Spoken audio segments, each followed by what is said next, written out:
डुंगरीपाली महिला महाविद्यालय रे महिला सुरक्षा सचेतनता अभियान स्वयं सिद्धा कार्यक्रम अनुष्ठित।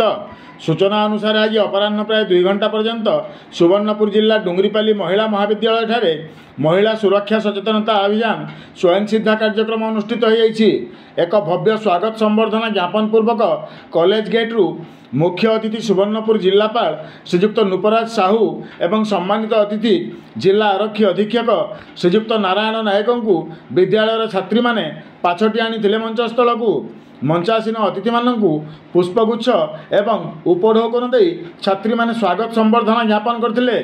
कॉलेज अध्यक्ष मंच परिचालना करथिबा बेले मुख्य अतिथि तांकर वक्तव्य रे आजिर नारी छात्री आगामी दिनर भविष्य बोली वर्णना करने सहित वर्तमान भारत वर्ष रे नारी माने बहुत उन्नति करिसेंती बोली मत व्यक्त करथिले।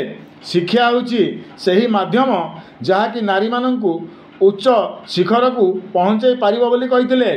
तेबे आरक्षी अधीक्षक श्रीजुक्त नायक नारी शिक्षा उपरे गुरुत्व आरोप करने सहित आजिर नारी कौन सी गुण रे पुरुषों ठारू कम नुहे बोली मत व्यक्त करने सह उपस्थित छात्री मानू भल पढ़ी बापा माँ एवं ग्राम तथा जिलार ना रखा परामर्श देते। तेबे कार्यक्रम रे शह शह छात्री समागम होइतिबा देखिबाकु मिलिछि।